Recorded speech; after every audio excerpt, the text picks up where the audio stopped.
After a 9-year battle with brain cancer, a former Minnesota police officer faces his final struggle. But it's not the final chapter. He's written a book and has one final wish. Next.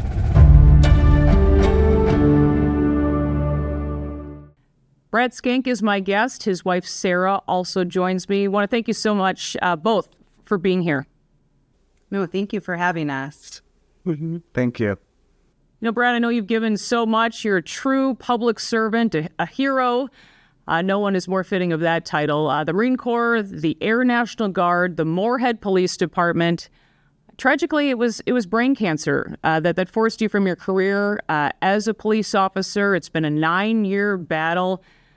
And Sarah, I know there isn't really any good news to report, but how are you both doing? I enjoyed everything that I did.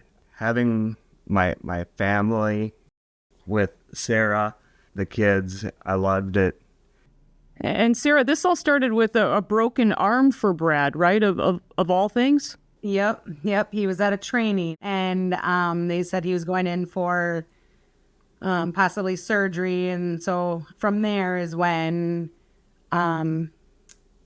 he started to have a hard time reading and writing and kind of started noticing them. So that was in September. And then in January, he went to an eye doctor and they said, everything looked okay. And, so he just, went back and they said, oh, it's a concussion. So it was like, well, that's kind of weird that you'd get a concussion so many months later. And so he went to the VA for his first time ever and just for a follow-up checkup. And that's when he called and said, they found a lemon-sized tumor in my brain. And then it's been nine years since. I know Brad is 43, the father of 3 great kids, 18, 14, and 10.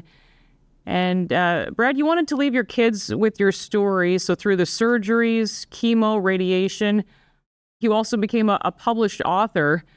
Can you tell us a little bit about that, the both of you, No Easy Way Out, and how your book came to be? So last, probably March, he stopped being able to really read and write, is when it got really difficult.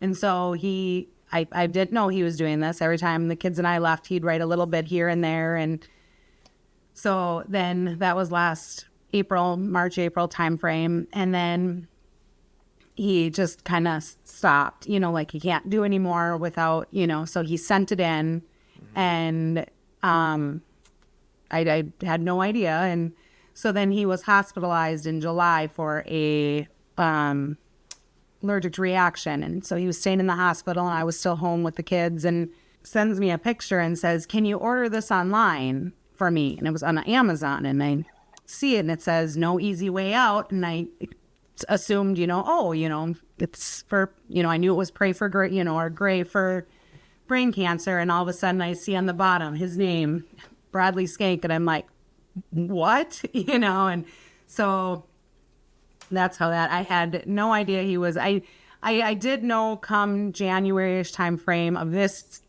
last year that he was writing something for the kids, but I thought it was just going to be like, kind of where his journey has gone and what he's done. And, which but turning it into a book, I was like, only he could do that behind my back. He tends to do things that I just sees to amaze me all the time. So. Wow, what a story. And I know your book is dedicated to your kids. You say, life is not easy, but it is important to work and to never give up. And I know you really practice what you preach, Brad. Your wife told me how 2 years after your brain surgery, you actually went back to work. And I know there recently was a pinning ceremony, Sarah, just recently put on by Brad's hospice team. We have some pictures from that special ceremony. Looked very emotional as well. But can you tell us a little bit more about that?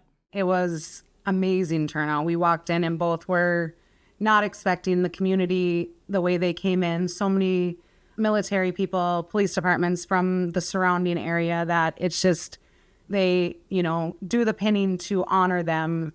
It was amazing. It was great. Mm-hmm. I know, Brad, you're still in the fight, and there is one final wish. Can you tell us more about that? He wants to sign a book for Trump. Yeah, You can get him. that'd be amazing. So a book signed and given to President Donald Trump. We're going to do our best to help make that happen and hope our audience will do the same. But we just want to thank you so much for your service. Brad Schenck, thank you, Sarah, as well. We're praying for you, your family, a family of warriors, no doubt about that. But thank you both so much for being here, and God bless your family.